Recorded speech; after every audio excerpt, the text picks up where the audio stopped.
저는 그때 정확히 40살이었습니다. 2020년 늦가을 새벽 30해를 넘게 공장과 대학에서 김일성 부자의 위대성만을 외치던 모범적인 인민기술자였던 제가 스멀스멀 퍼지는 썩은 냄새를 맡고 결국 그 체제를 거역한 반역자의 죄인이 된 날이었습니다.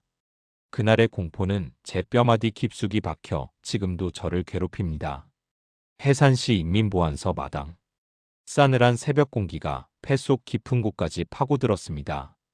구치소에서 끌려 나올 때 제 몸을 짓눌렀던 족쇄의 쇳소리는 마치 죽음의 행진곡처럼 울려 퍼졌습니다.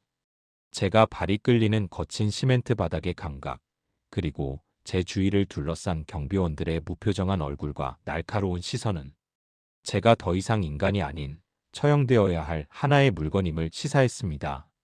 제 이름 석자가 불리고 보안서장은 마치 연극배우처럼 목소리를 높여 반동 사상문화 유포죄와 국가전복 음모죄라는 끔찍하고 거창한 죄목을 선포했습니다. 30해가 넘는 세월 동안 제가 믿었던 조국은 결국 저에게 차가운 총구를 겨누고 밧줄을 걸 준비를 하고 있었습니다.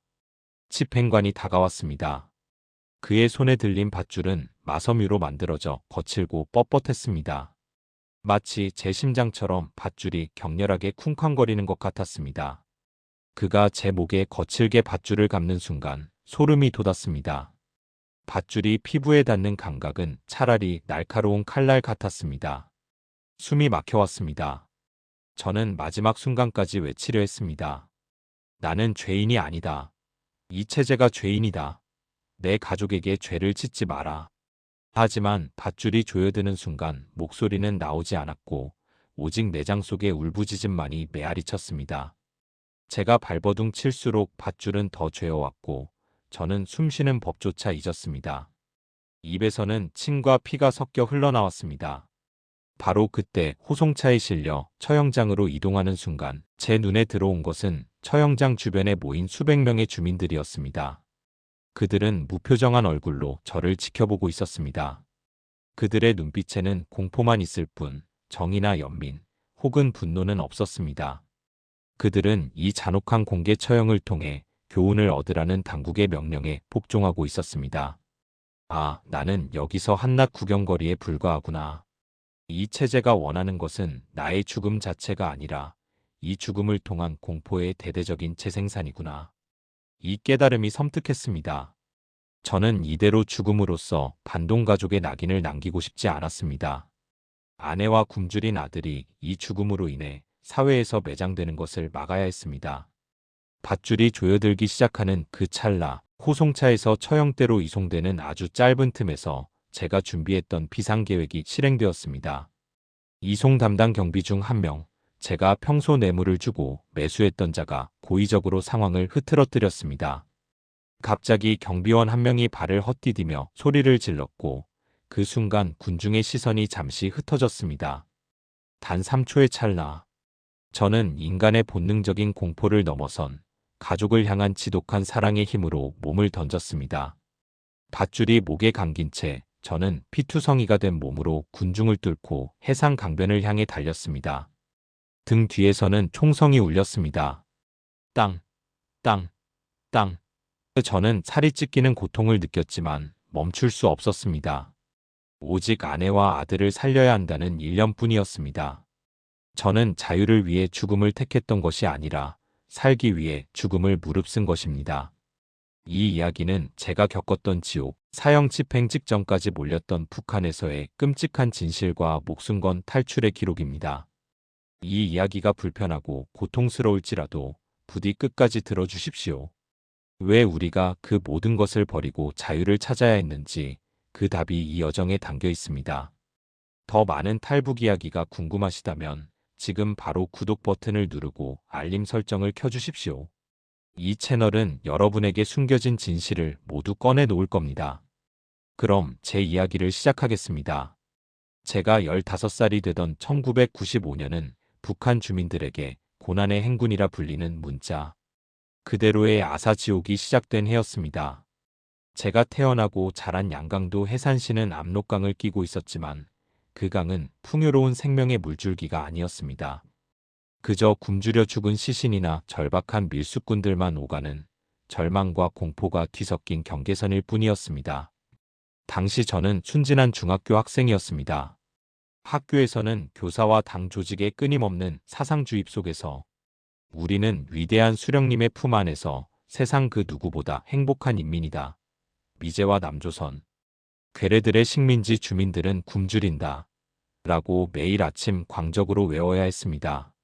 아침마다 경애하는 수령님의 초상화에 허리 굽혀 인사하는 것이 저의 일상이자 절대적인 의무였습니다. 저희 아버지 역시 당에 충실했던 모범적인 노동자였기에 저는 좋은 성분을 물려받았다는 기만적인 자부심 속에 갇혀 살았습니다. 저희 가족의 삶은 당이 제시한 혁명 역사 교과서에 쓰인 대로 흘러가야 하는 줄로만 알고 있었습니다. 그 믿음이 무너지는 데는 채 몇 달이 걸리지 않았습니다. 1995년 봄, 국가 배급 체계가 완전히 붕괴되면서 제가 평생을 믿어왔던 모든 것이 새빨간 거짓말이라는 잔혹한 진실이 드러났습니다. 배급이 끊긴다는 것은 곧 생존권이 박탈된다는, 즉 죽음을 의미했습니다. 평양 근처의 고위 간부들이야 특권 계층으로서 여전히 배불리 먹고 살았겠지만 해상 같은 지방 도시는 불과 몇 달 만에 아사지옥으로 변했습니다. 동네 사람들은 순식간에 인간성을 잃고 짐승처럼 변해갔습니다.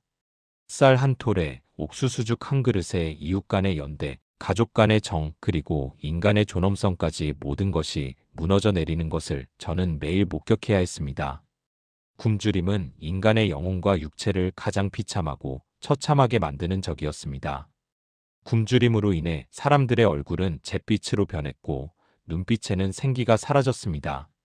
아이들은 뼈만 남은 팔다리로 구걸했고 어른들은 쓰러진 채 다시 일어나지 못했습니다. 저희 가족도 예외는 아니었습니다.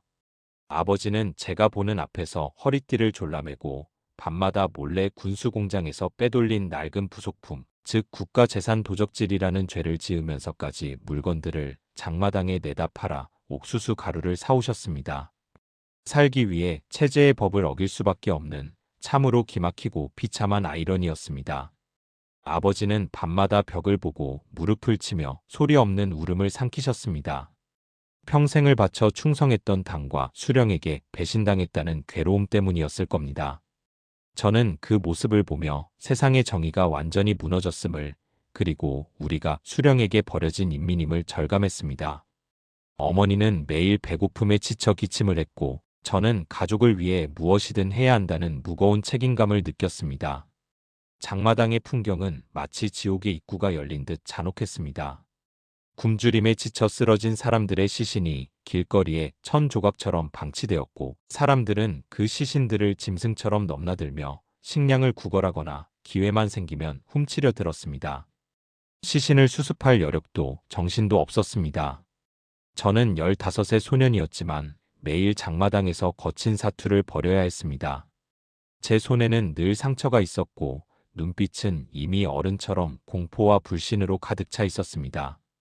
그 끔찍한 와중에도 인민의 생명에는 전혀 관심 없는 보위부원들은 시장 구석구석을 돌며 외화 단속, 자본주의식, 옷차림 단속, 심지어는 머리 모양 단속까지 일삼았습니다. 그들은 굶어 죽어가는 인민들의 마지막 남은 옥수수 가루까지 빼앗거나 자신들의 주머니를 채우기 위해 악랄하게 뇌물을 요구했습니다. 그들은 겉으로는 인민의 방패를 자처했지만 사실 그들은 인민의 고통 위에서 군림하며 착취하는 흡혈귀와 다름없었습니다. 저는 김일성의 주체사상 대신 장마당 생존학이라는 처절하고 잔혹한 삶의 법칙을 배웠습니다. 이 체제는 인민이 아니라 수령 일가만을 위한 거대한 감옥일 뿐이라는 것을 처절하게 직감했습니다. 이 체제 속에서는 혁명의 동지란 없었고 오직 배고픔을 피해 살아남아야 하는 생존 경쟁자들만 존재했습니다. 특히 고난의 행군이 절정에 달했을 때 당국은 굶어 죽는 수백만 인민들을 위해 성군혁명을 수행 중이며 경애하는 수령 동지께서는 밤낮 없이 인민을 걱정하고 있다는 방송을 매일같이 내보냈습니다. 배급이 완전히 끊겨 가족이 굶어 죽어가는 상황 속에서도 매일 아침 라디오에서 흘러나오는 광기 어린 수령 찬양가는 저의 분노와 역겨움을 극에 달하게 했습니다. 간부들은 비밀리에 호화로운 만찬을 즐기고 있다는 소문이 돌았지만 공식적인 선전은 조금도 흔들림이 없었습니다. 이중적인 삶, 이중적인 세계 속에서 저는 그때 처음으로 근본적인 의문을 품었습니다. 정말 이 체제가 인민을 위하는가? 아니면 단지 자신들의 권력과 배를 채우기 위해 수백만 인민을 짐승처럼 희생시키는 거대한 사기극인가? 이 의문은 저의 심장에 깊숙이 박힌 작은 가시였고, 이 가시가 점차 자라나 저를 사형장으로 이끌었던 불온한 씨앗이었습니다. 저는 그 거짓된 선전 속에서 인간적인 연민과 도덕성이 말라 죽어가는 것을 보았고, 그것이 바로 이 체제의 가장 잔혹한 민낯이라는 것을 처절하게 깨달았습니다. 매일 숨쉬듯 거짓을 흡입하고 굶주림 속에서 살아야 하는 일상 자체가 저에게는 육체적, 정신적 고문과 다름없었습니다. 저는 이 거대한 거짓말의 굴레를 끊기 위해 모든 것을 걸어야만 했습니다. 그 당시 저는 이 모든 부조리가 곧 저를 반동죄인으로 만들고 사형장의 문턱까지 밀어넣을 줄은 상상조차 하지 못했습니다. 북한에서의 삶은 매 순간이 폭력이었고 그 폭력 속에서 저는 영혼을 잃어가고 있었습니다. 저는 제 몸에 밴 북한의 공포를 벗어던지기 위해 처절하게 발버둥 칠 수밖에 없었습니다. 제가 25살이 되었던 2005년 저는 해상공업대학을 우수한 성적으로 졸업하고 장래가 촉망되는 국가에서 필요로 하는 인민기술자로 인정받았습니다. 당의 선전대로라면 저는 엘리트 대우를 받으며 혁명의 영광을 누려야 했지만 현실은 제가 학교에서 배웠던 것과 완전히 달랐습니다. 제가 배치된 공장은 낡은 기계와 굶주린 노동자들로 가득 차 있었고 생산 목표는 허울뿐이었습니다. 저는 명목상 기술자였지만 생계를 위해서는 장마당에 의존해야 했고 제 특기인 전자제품 수리만이 유일한 생존 수단이었습니다. 이 기술이 저를 체제의 근기를 접하게 만든 유일한 통로가 되었습니다. 체제가 붕괴하고 장마당을 통한 사적 시장 경제가 확산되면서 부를 축적한 고위 간부들조차 뇌물로 받은 일본제 TV, 중국산 DVD 플레이어, 심지어는 남조선제 녹화기 같은 외제 물품들을 몰래 고쳐야 했습니다. 그들은 겉으로는 반동 문화를 배격해야 한다고 목소리를 높였지만 뒤로는 자본주의 물품에 탐닉했습니다. 저는 그들의 치부를 알고도 발설하지 않는 입이 무거운 기술자로 소문이 났고 덕분에 뇌물과 외화를 벌어 가족의 생계를 유지할 수 있었습니다. 이 과정에서 저는 중국을 통해 밀반입된 북한에서 반동 사상 문화의 독약이라고 불리는 USB 메모리를 손에 넣게 되었습니다. 그 당시 USB 하나에 담긴 정보는 한 사람의 영혼을 통째로 바꿀 수 있는 치명적인 무기였습니다. 제가 처음 그 USB를 비밀스러운 경로를 통해 입수했을 때의 손끝의 떨림, 그리고 그것을 이불 속에서 몰래 숨겨 넣었을 때의 심장의 쿵쾅거림을 아직도 잊을 수 없습니다. 그것은 단순한 저장 장치가 아니라 제가 살고 있는 세계와 완전히 다른 진짜 세상으로 통하는 금단의 문을 여는 열쇠였습니다. 저는 밤마다 아내가 잠든 것을 확인한 후 두꺼운 이불 속에서 작은 배터리 구동형 플레이어를 켜고 숨죽이며 영상을 보기 시작했습니다. USB 안에는 제가 평생 상상조차 할 수 없었던 남조선의 드라마와 영화, 그리고 자유분방한 음악이 담겨 있었습니다. 저는 처음에는 단순한 호기심 반, 체제에 대한 억눌린 반항심 반으로 이 금단의 열매를 몰래 보기 시작했습니다. 하지만 화면 속의 세계는 제가 평생 동안 30년 가까이 주입받았던 주체사상, 교육과는 완전히 정면으로 충돌하는 가슴을 후벼 파는 충격 그 자체였습니다. 영상 속 남조선 사람들은 배불리 먹는 것은 기본이고 화려하고 다양한 패션으로 치장하며 정부나 당의 눈치를 전혀 보지 않고 자신의 생각을 거리낌 없이 비판하고 표현했습니다. 그들의 거리는 수많은 네온사인과 차량 불빛으로 환하게 빛났고 그들의 아파트는 우리 집 10채를 합친 것보다 훨씬 크고 따뜻했으며 욕조에서는 온수가 콸콸 쏟아졌습니다. 학교에서 배웠던 미제국주의의 식민지 남조선 괴뢰들은 굶주림과 가난에 허덕이며 비참하게 산다는 선전은 새빨간, 지독하게 잔인한 거짓말이었고 저는 억눌려왔던 분노와 제가 평생을 충성했던 체제에 대한 지독한 배신감을 느꼈습니다. 제가 살던 세상은 잿빛 지옥이었는데 적국이라고 배운 곳은 오히려 풍요와 자유가 넘실 때는 낙원에 가까웠던 것입니다. 이 극단적인 이중적인 현실은 저의 영혼을 갈라놓았습니다.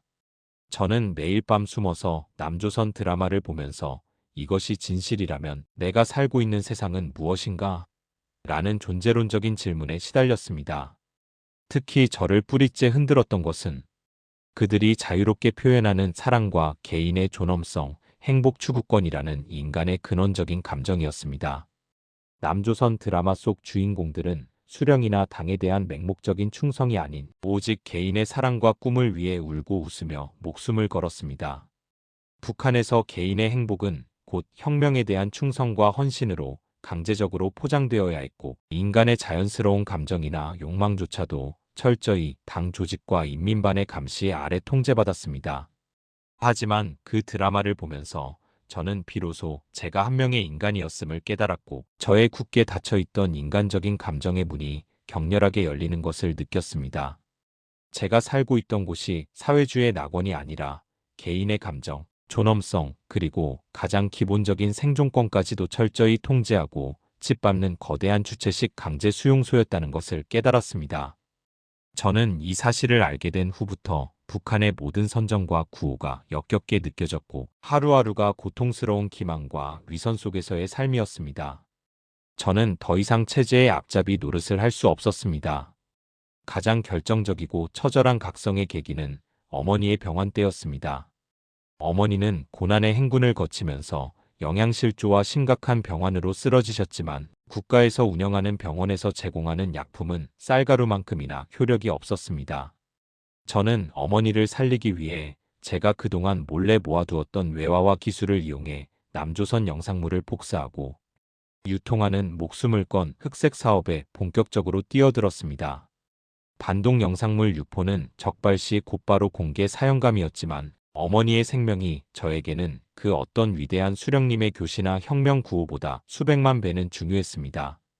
저는 그때 저의 선택이 곧 체제의 반기를 드는 인간적인 혁명이라고 생각했습니다.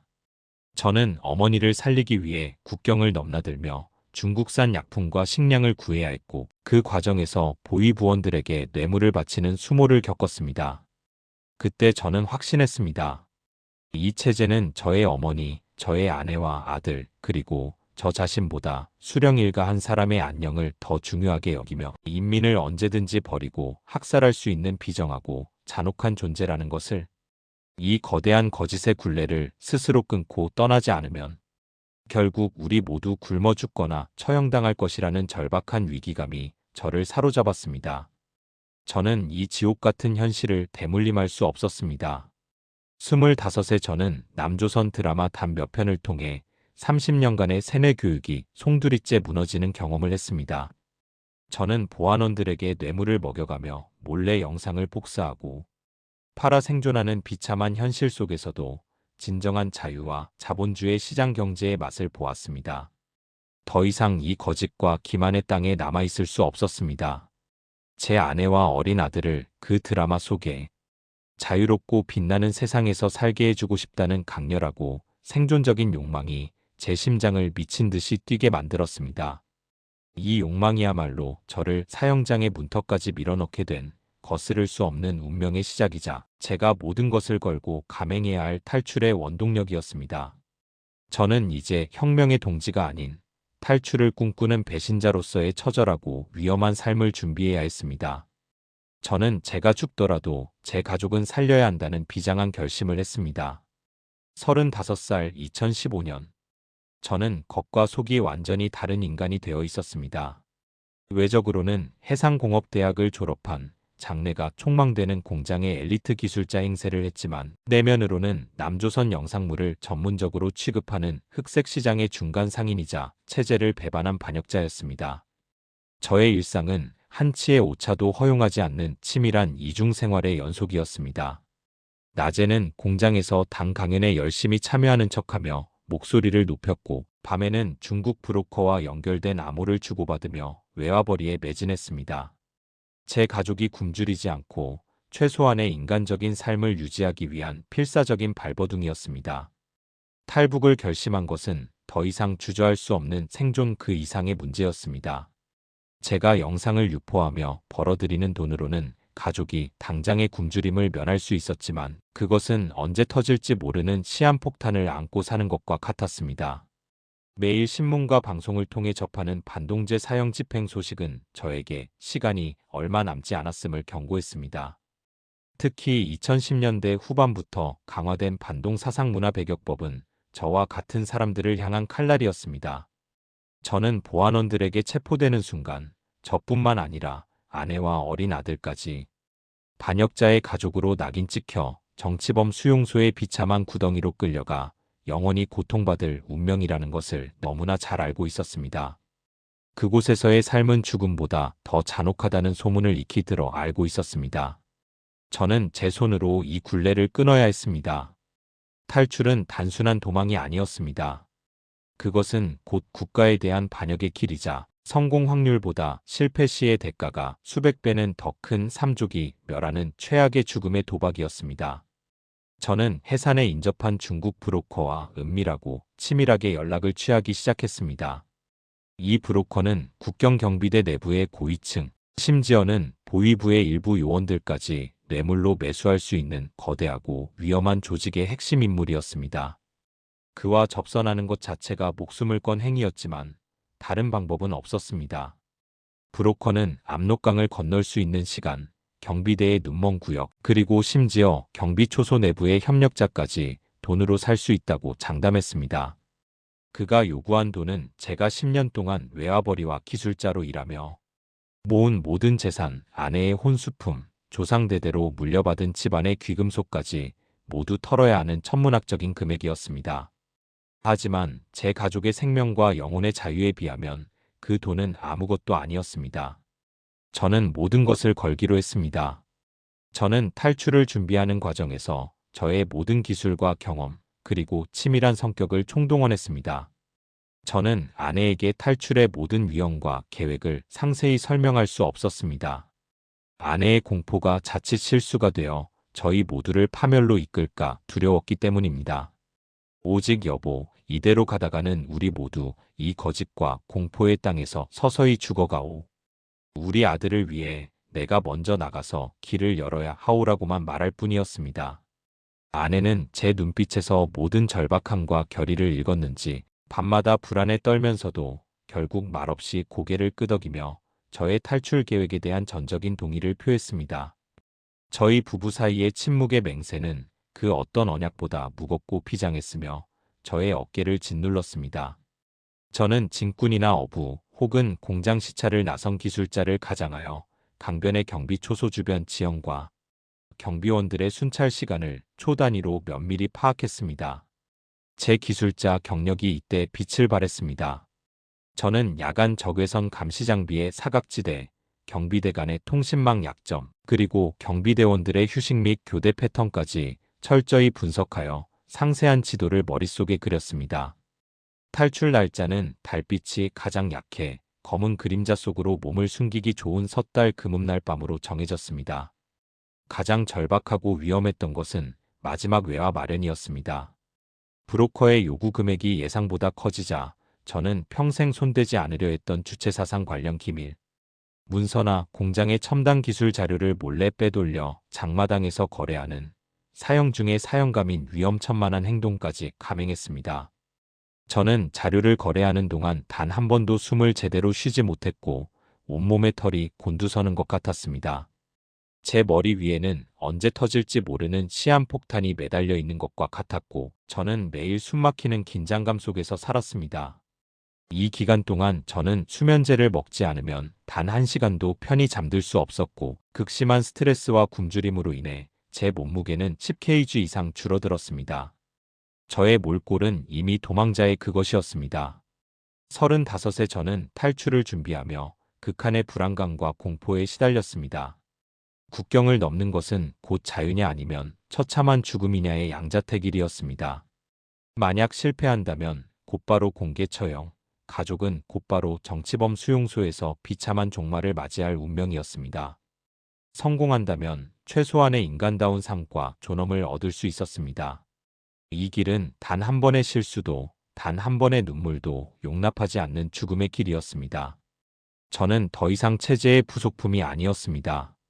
저는 자유를 갈망하는 한 명의 인간이었고, 제 가족을 지키기 위한 필사적인 아버지였습니다. 저는 제가 죽더라도 제 가족은 살려야 한다는 비장한 결심을 했습니다.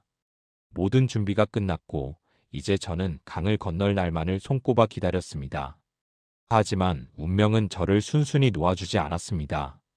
제가 탈출을 시도하기 며칠 전, 저의 모든 치밀한 계획은 믿었던 공장 동료의 밀고로 인해 한순간에 산산조각 났습니다. 저의 지옥은 그렇게 시작되었고, 저는 사형장으로 끌려가게 되었습니다.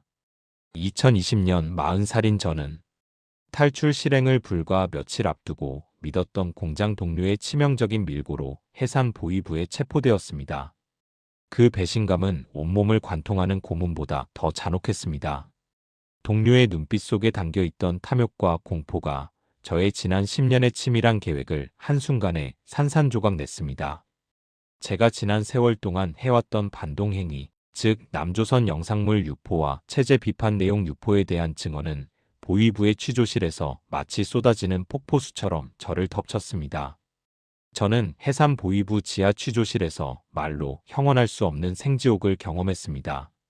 그곳은 냄새부터가 달랐습니다. 썩은 피 냄새, 곰팡이 냄새, 그리고 인간의 절규가 뒤섞인 역겨운 냄새가 코를 찔렀습니다.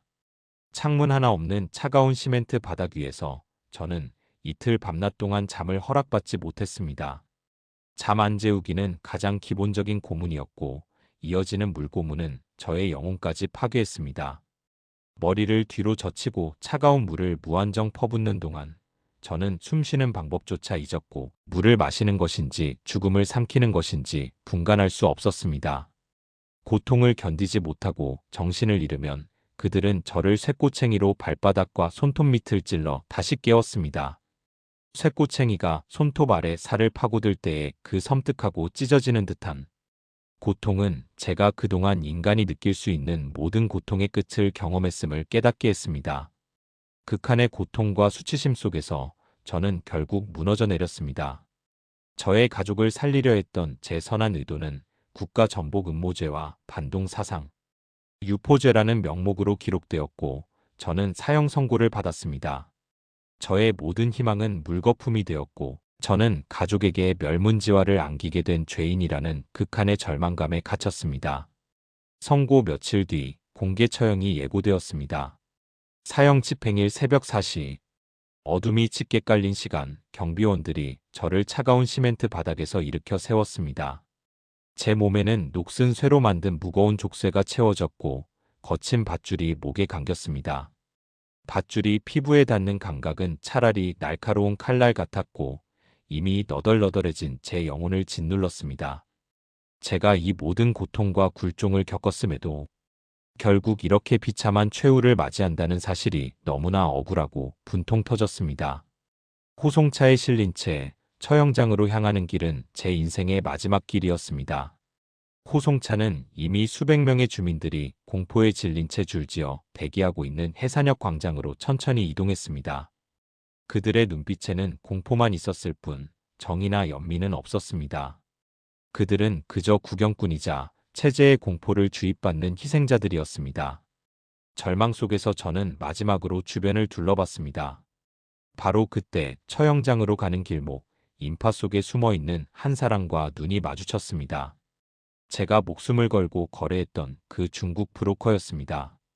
그는 군중 속에 교묘하게 숨어 있었고, 그는 눈꺼풀을 한번 깜빡이는 것으로 저에게 마지막 희망이 아직 살아있음을 알리는 세상에서 가장 절박한 신호를 보냈습니다. 그 신호는 마치 꺼져가던 심장에 전기 충격을 가하는 것과 같았습니다. 저는 온몸의 피가 다시 끓어오르는 것을 느꼈습니다. 그것은 제가 체포되기 전 최악의 상황을 대비해 브로커에게 건넨 비상금으로 작동시킨 마지막 계획이었습니다. 사형 집행을 위해 호송차에서 끌려 나와 처형대 근처로 향하던 그 찰나, 갑자기 예상치 못한 혼란이 발생했습니다. 브로커가 고용한 사람이 대중 속에서 일부러 발작하듯 큰 소리를 지르며 쓰러졌고, 그 순간 경비원들의 시선이 일제히 그쪽으로 쏠렸습니다. 단 3초의 찰나, 미리 매수되어 제 이송을 담당했던 경비원 한 명이 제 몸의 밧줄을 느슨하게 풀어주었고 저는 이틀 밤낮의 고문으로 만신창이가 된 온몸에 남은 마지막 힘을 쏟아내며 밧줄이 목에 감긴 채 그대로 군중 속으로 몸을 던졌습니다. 저는 미친 듯이 달렸습니다. 발에 채워진 족쇄의 쇠사슬이 땅바닥을 긁으며 찢어지는 소리가 났고 등 뒤에서는 총성이 울렸습니다. 총알이 제 귀를 스쳐 지나가는 쉭 소리는 죽음의 휘파람 같았습니다. 땅, 땅, 땅. 귓가에 굉음이 울렸습니다. 저는 살이 찢기는 듯한 극심한 고통을 느꼈습니다. 실제로 총알 한 발이 제 왼쪽 팔을 관통했습니다. 피가 솟구쳤고 잿빛 옷은 순식간에 붉게 물들었습니다. 하지만 저는 멈출 수 없었습니다. 고통은 저에게 아무런 의미가 없었습니다. 오직 아내와 아들을 살려야 한다는 일념만이 저를 움직이는 유일한 동력이었습니다. 저는 미친 짐승처럼 오직 생존 본능만으로 압록강을 향해 달렸습니다. 해상 강변에 도착했을 때 브로커가 보낸 낡은 나룻배가 칠흑 같은 어둠 속에 저를 기다리고 있었습니다. 저는 피투성이가 된 몸으로 얼음장 같은 압록강물에 망설임 없이 몸을 던졌습니다. 강물에 몸이 닿는 순간의 충격은 전기처럼 온몸을 타고 흘렀고 고문으로 인한 상처가 다시 터져 나왔습니다. 목에 감긴 밧줄이 차가운 물속에서 목을 조르는 듯한 극한의 공포가 엄습했습니다. 강을 건너는 5분 동안 그것은 영원처럼 느껴지는 지옥의 시간이었습니다. 국경 경비대의 수색등이 강을 미친 듯이 비췄고 밝은 빛이 강물을 스칠 때마다 저는 숨을 참고 몸을 물속 깊이 담가야 했습니다. 총탄이 강물 위를 갈랐고 물에 박히는 퍽 소리는 섬뜩하게 귓가를 때렸습니다. 저는 팔의 총상에서 솟아나는 피가 차가운 강물에 씻겨나가는 것을 느끼면서도 숨도 제대로 쉬지 못한 채 온몸에 소름이 돋는 냉수 속을 헤엄쳐 강 건너 중국 땅에 발을 디뎠습니다. 중국 땅에 엎드렸을 때 제 몸은 더 이상 제 것이 아니었습니다. 피와 강물로 젖은 채 진흙 속에 얼굴을 파묻은 채 저는 미친 듯이 오열했습니다. 사형 집행 직전 지옥의 문턱에서 기적적으로 살아남았다는 생존의 안도감과 이 모든 고통을 겪게 만든 체제에 대한 끓어오르는 증오가 뒤섞였습니다. 제 심장은 태어나서 처음으로 자유라는 낯선 단어에 반응하며 멈추지 않고 미친 듯이 뛰었습니다. 저는 살았습니다. 하지만 저는 알고 있었습니다. 국경을 넘는 것은 시작에 불과했습니다. 이제부터는 북한의 체제보다 더 위험한 돈과 인간의 악의가 지배하는 자본주의 지옥 속에서 생존해야만 했습니다. 이 지독하고 고독한 여정은 이제 막 시작된 것이었습니다. 중국 땅에 발을 디딘 저는 40살이었습니다. 저는 사형장에서 기적적으로 도망친 몸이었기에 단 1분 1초도 지체할 수 없었습니다. 압록강의 차가운 물과 총상의 고통, 그리고 극한의 공포가 뒤섞인 채 저는 브로커의 손에 이끌려 연변 지역의 한 조선족 농가 지하 창고에 숨겨졌습니다. 그곳은 탈북자들에게 안전가옥이라 불리는 곳이었지만 저에게는 북한의 구치소보다 더 비좁고 어두우며 공포가 만연한 또 다른 감옥이었습니다. 창고 안은 습기와 곰팡이 냄새, 그리고 씻지 못한 인간들의 퀴퀴한 채취로 가득 차 있었습니다. 공기는 축축하고 무거웠으며 벽을 긁는 쥐소리만이 고요를 깨뜨렸습니다. 이미 저와 비슷한 처지의 다른 탈북민 9명이 쥐 죽은 듯이 웅크리고 있었습니다. 저희는 숨소리조차 크게 내지 못했습니다. 창고 천장의 낡은 나무 틈새로 아주 희미한 햇빛 한 줄기가 새어들어왔는데 그것만이 제가 아직 지상 세계에 존재하고 있음을 알려주는 유일한 증거였습니다. 제가 북한에서 찾으려 했던 자유의 첫 모습은 이처럼 비참하고 절망적이었습니다. 마치 지하 세계에 갇힌 채 언제 잡혀갈지 모르는 벌레 신세였습니다. 브로커는 저를 구해준 은인이 결코 아니었습니다. 그는 제 목숨을 담보로 거액의 돈을 벌려는 피도 눈물도 없는 냉혈한 사업가였습니다. 그는 저에게 내가 한국 대사관으로 가려면 추가로 막대한 보호비와 운반비가 필요하다. 이 돈을 치르기 전까지는 쥐 죽은 듯이 숨어 있어야 한다고 잔혹하게 통보했습니다. 그가 요구하는 금액은 제가 목숨을 걸고 압록강을 건너기 위해 이미 지불했던 금액의 몇 배에 달하는 돈이었습니다. 저는 이미 모든 재산을 털어 브로커에게 바쳤는데 이제 그는 저의 마지막 남은 희망까지도 돈으로 사려고 했습니다. 저는 그를 원망했지만 그에게 의지하지 않고서는 단 한 발짝도 나갈 수 없다는 현실이 저를 짓눌렀습니다. 저희는 며칠 동안 햇빛 한 줄기 보지 못한 채 그 창고에 갇혀 지내야 했습니다. 바깥 세상과의 접촉은 철저히 차단되었고 창밖으로 중국 공안의 순찰차가 지나가는 소리가 들릴 때마다 저희는 심장이 멎는 듯한 공포에 떨며 서로의 몸에 기대 숨을 죽여야 했습니다. 언제라도 누군가의 밀고로 잡혀 북송될 수 있다는 사실이 저희의 목을 옥죄는 밧줄과 같았습니다. 북송은 곧 사형 아니면 정치범 수용소에서의 종신형을 의미했습니다. 그 공포는 북한의 보안원들이 휘두르던 몽둥이의 공포와는 또 다른 보이지 않는 그림자의 공포였으며 24시간 내내 저희를 감시했습니다. 가장 끔찍했던 것은 브로커들이 공공연하게 자행하는 인신매매의 위협이었습니다. 며칠이 지나자 브로커는 창고에 갇혀있던 젊은 여성 탈북민들에게 너희를 한국으로 보내줄 돈이 부족하다. 돈을 벌어오기 전까지는 이곳에서 나갈 수 없다며 강제로 중국인 남성들에게 팔아넘기거나 유흥업소에 보내려 했습니다. 제가 목격한 한 여성 탈북민은 브로커에게 끌려가지 않기 위해 창고 바닥에서 피를 흘리며 저항했습니다. 그녀의 절규는 창고의 낡은 벽을 뚫고 밖으로 새어나가지 못했지만 그 비명은 제 귓속에는 영원히 박혔습니다. 브로커의 부하들은 그녀를 무자비하게 구타했고 그녀의 입을 틀어막은 채 짐짝처럼 질질 끌고 나갔습니다. 브로커는 우리를 향해 북한으로 송환되어 총살당하는 것보다 이게 살 길이다. 너희는 상품일 뿐이다라며 인간 이하의 취급을 하며 조롱했습니다. 그의 눈빛에는 인간적인 감정이라곤 찾아볼 수 없었고 오직 돈에 대한 탐욕만이 번뜩였습니다. 그 순간 저는 깨달았습니다. 북한의 수령 절대주의가 인간의 존엄성을 정치적으로 짓밟았다면 중국 브로커의 돈 절대주의는 인간의 육체와 영혼을 상품으로 만들어 짓밟는다는 것을 방식만 다를 뿐 근본은 인간을 억압하고 착취하는 잔혹한 지옥과 같았습니다. 저는 이 자본주의 지옥에서 아내와 아들을 데려올 돈을 마련해야 한다는 또 다른 생존의 압박에 시달렸습니다. 저는 공포 속에서도 생존을 위한 계획을 세웠습니다. 저는 제 기술자 경력을 이용해 브로커 조직의 은밀한 통신망이나 거래 기록을 몰래 해킹하여 정보를 파악하려고 시도했지만 그들의 보안은 예상보다 훨씬 치밀했고 발각될 위험이 너무 컸습니다.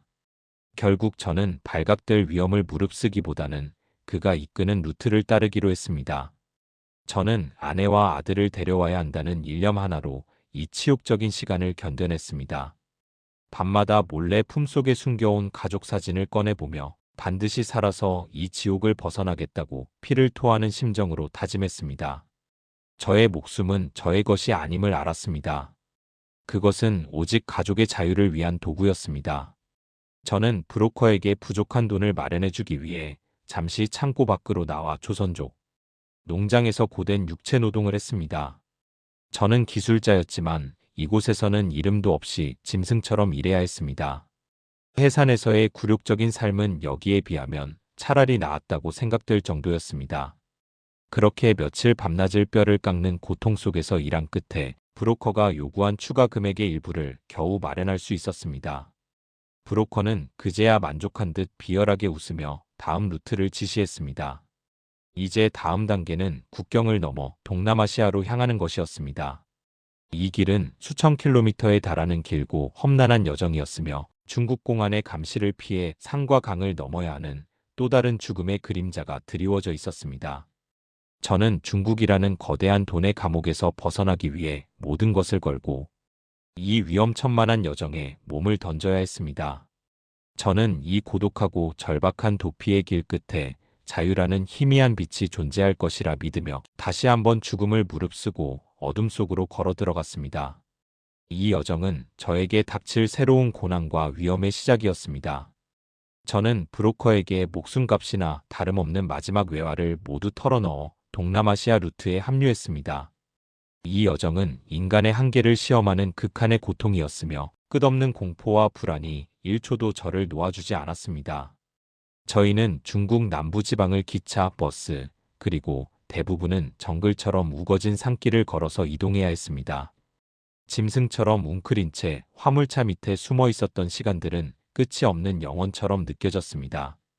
며칠 동안 몸을 제대로 펴지 못해 온몸의 근육이 비명을 질렀고 매캐한 매연 냄새와 먼지가 폐 속 깊은 곳까지 파고들었습니다. 저는 이 고통 속에서 북한에서의 굶주림이 차라리 단순한 고통이었다면 지금의 고통은 불확실한 미래와 체포될지도 모른다는 공포가 더해진 복합적인 지옥이라는 것을 깨달았습니다. 저희는 수많은 중국 공안의 검문소를 피해 어둠을 틈타 움직였고 낮에는 낡은 창고나 차량 밑에 짐짝처럼 구겨져 숨어 지냈습니다. 굶주림과 극심한 피로 그리고 언제라도 중국 공안에게 발각되어 북송될지 모른다는 불안감이 저의 영혼을 짓눌렀습니다. 북송되는 순간 저는 사형장에서 도망친 죄로 또다시 고문을 당한 후 처참하게 죽을 것이며 저의 가족은 정치범 수용소에서 영원히 갇힐 것이라는 잔혹한 미래가 저를 끊임없이 압박했습니다. 매일 밤 저는 팔에 난 총상의 상처를 부여잡고 고통 속에 잠들어야 했으며 꿈속에서도 보위부의 취조실과 처형장의 끔찍한 이미지가 저를 괴롭혔습니다. 깨어있는 시간은 공포였고 잠든 시간은 악몽이었습니다. 이 여정 내내 저는 극한의 정신분열을 겪는 듯 했습니다. 가장 아찔하고 위험했던 순간은 라오스 국경 돌파였습니다. 브로커는 저희를 좁고 낡은 고무보트에 태워 칠흑 같은 어둠을 틈타 거친 메콩강을 건너게 했습니다.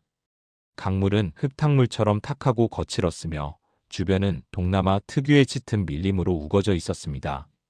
강 건너편에는 라오스 국경수비대가 삼엄하게 경비를 서고 있었고 브로커는 단 한 번의 실수도 용납하지 않을 것이라며 저희를 끊임없이 위협했습니다. 보트는 강물에 부딪혀 심하게 흔들렸고 물이 쉴 새 없이 안으로 들어와 보트가 가라앉을 위기에 처했습니다. 저는 사형장에서 살아남아 여기까지 와서 강물에 익사하는구나. 신은 왜 나를 살렸는가? 하고 절망했습니다.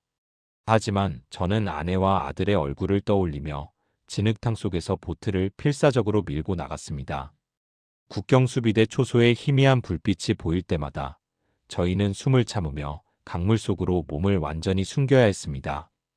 공포는 저의 온몸을 마비시키는 듯했지만 저는 살아야 한다는 본능적인 의지로 버텼습니다. 강을 건너 라오스 땅을 밟았을 때 저는 진흙 속에 엎드려 숨을 몰아쉬면서도 또다시 국경을 넘었다는 사실에 안도의 눈물을 흘릴 수 없었습니다. 아직 갈 길이 너무나 멀었기 때문입니다. 라오스를 거쳐 태국에 도착했을 때 저는 이미 육체적, 정신적으로 완전히 만신창이가 되어 있었습니다. 하지만 태국 땅에 발을 디뎠다는 것은 한국행의 구부능선을 넘었다는 거대한 희망의 신호였습니다. 저희는 방콕의 한 은신처에 모여 한국 대사관에 자수할 날을 기다렸습니다. 태국 경찰에게 붙잡히는 것은 더 이상 두렵지 않았습니다. 오히려 그들은 저희를 북한으로 돌려보내지 않을 것을 알고 있었기 때문입니다. 며칠 후 저는 다른 탈북민들과 함께 브로커의 지시에 따라 버스를 타고 한국 대사관으로 향했습니다. 버스 창밖으로 보이는 방콕의 화려하고 자유로운 풍경은 제가 북한에서 보고 자란 모든 것과 너무나 이질적이어서 비현실적으로 느껴졌습니다. 이 나라 사람들은 두려움 없이 웃고 자신이 원하는 옷을 입고 자유롭게 이야기했습니다. 그 모습 자체가 저에게는 가장 강력한 해방의 증거였습니다. 저는 그들의 자유가 얼마나 소중하고 값진 것인지 목숨을 걸고 온 저만이 알 수 있었습니다. 한국 대사관 문 앞에 섰을 때 저는 온몸이 덜덜 떨렸습니다. 문을 두드리는 순간은 제 인생에서 가장 떨렸던 순간이자 제가 선택한 자유의 길에 대한 최종 승인을 받는 순간이었습니다. 문이 열리고 한국 대사관 직원이 저를 맞이했습니다. 저는 북한에서의 모든 일 사형 직전의 탈출 과정, 중국과 동남아시아에서의 끔찍한 고통을 눈물로 상세히 증언했습니다. 그 직원이 저에게 건넨 따뜻한 물 한 잔과 빵은 수십 년 동안 체제에 억눌렸던 저의 모든 고통과 굶주림을 치유하는 성찬과 같았습니다. 그 빵 한 조각을 입에 넣었을 때 저는 북한에서 겪었던 모든 배고픔과 서러움이 눈 녹듯 사라지는 것을 느꼈습니다. 며칠간의 조사를 마친 후 마침내 저는 대한민국행 비행기에 오르게 되었습니다. 비행기가 이륙하는 순간 저는 창밖의 땅을 내려다보며 흐느껴 울었습니다. 그 눈물은 공포가 아닌 완전히 해방된 인간만이 흘릴 수 있는 자유와 감격의 눈물이었습니다. 창밖으로 보이는 구름 위를 나는 경험, 이 모든 것이 꿈인지 현실인지 분간할 수 없었습니다. 저는 더 이상 도망자가 아니었습니다. 저는 자유를 향한 길을 스스로 걸어온 한 명의 인간이었습니다. 비행기 안에서 저는 조용히 다짐했습니다. 제가 목숨을 걸고 얻어낸 이 자유를 절대 당연하게 여기지 않겠다고. 그리고 제가 경험했던 북한의 잔혹한 진실을 이 세상에 널리 알리겠다고. 인천공항에 발을 디디는 순간 저에게는 두 번째 삶이 시작될 것이었습니다. 저는 이제 죽음의 공포에서 벗어나 희망의 땅에 도착하고 있었습니다. 대한민국 인천공항에 도착했을 때 저는 41살이었습니다.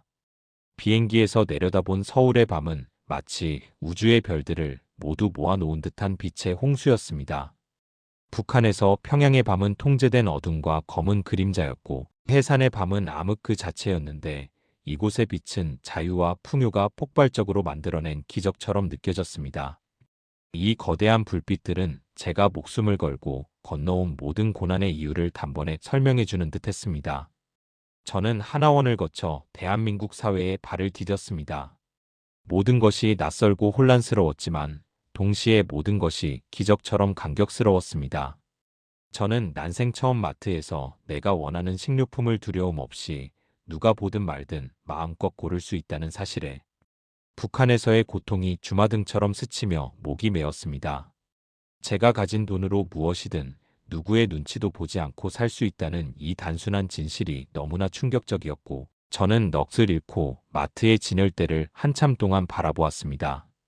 플라스틱으로 포장된 쌀밥, 신선한 야채, 그리고 수십 가지 종류의 빵을 보며 저는 눈물을 멈출 수 없었습니다.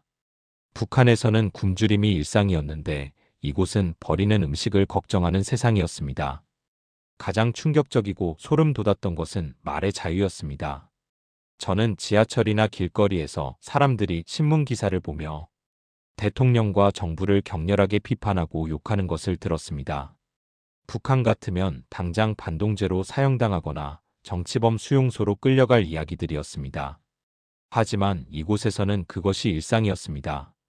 제가 두려움 없이 김정은이라는 이름을 소리 내어 말할 수 있다는 사실 자체가 저에게는 매일매일이 기적이었습니다. 저는 공장에서 기술자로 일자리를 얻었습니다. 북한에서와 같은 일을 했지만 이곳에서는 제가 열심히 일한 만큼 정당한 대가를 받았고 그 돈으로 인간다운 삶을 살 수 있었습니다. 돈을 횡령할 필요도 뇌물을 줄 필요도 없었습니다. 모든 것이 공정했고 투명했습니다. 저는 이곳에서 노동의 정당한 대가와 자본주의의 정의를 비로소 깨달았습니다.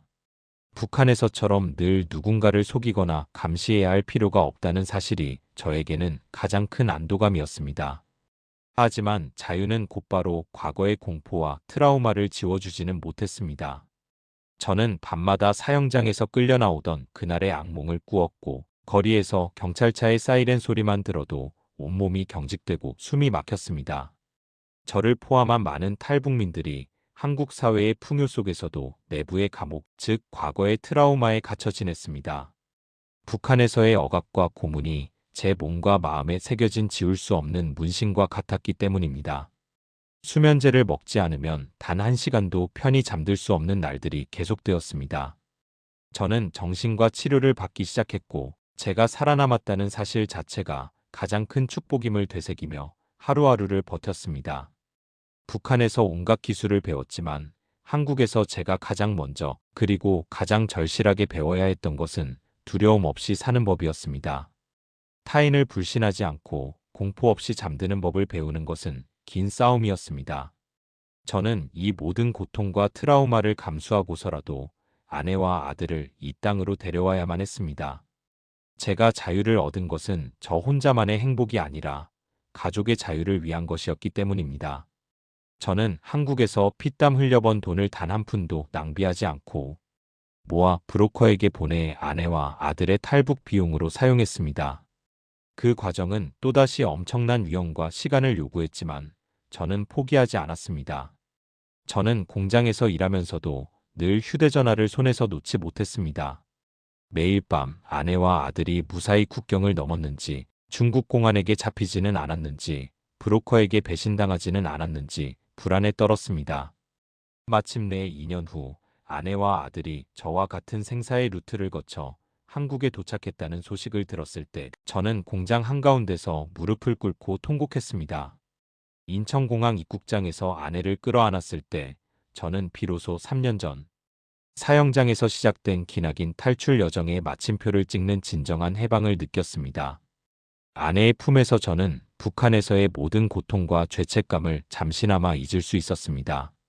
저의 아들은 텔레비전을 보며 자신이 좋아하는 만화 영화를 마음껏 볼 수 있게 되었고 매일 학교 급식으로 배불리 먹을 수 있게 되었습니다. 굶주림을 모르고 당의 선전이 아닌 자신이 좋아하는 것을 선택하며 자라는 아들의 환한 웃음소리가 저에게는 세상의 모든 부귀영화보다 값졌습니다. 아들이 학교에서 자유민주주의에 대해 배우고 자신의 꿈을 마음껏 이야기하는 모습을 볼 때마다 저는 제가 목숨을 걸고 이룬 이 자유의 가치를 다시 한번 깨달았습니다. 저는 이제 43살이 되었습니다. 저는 사형 집행 직전 죽음을 무릅쓰고 이 자유의 땅에 왔습니다. 제가 목숨을 걸고 얻어낸 이 자유는 저에게 가장 소중한 가치이며 저는 이 땅에서 인간의 존엄성을 되찾았습니다. 저는 대한민국 국민으로서 정착했습니다. 저는 오늘도 제가 겪은 북한의 잔혹한 진실을 증언하고 있습니다. 제가 겪은 고통이 다른 이들의 각성에 도움이 되기를 바라면서 말입니다. 우리가 사는 이 세상에 아직도 수령의 이름으로 인민이 굶주리고 억압받는 나라가 존재한다는 사실을, 그리고 그곳에서 누군가는 자유를 위해 오늘도 목숨을 걸고 강을 건너고 있다는 사실을 잊지 말아 주십시오. 저의 이야기는 여기서 끝이 아니라 진정한 자유와 인권을 위한 투쟁의 시작입니다. 지금까지 제 여정을 들어주셔서 감사합니다.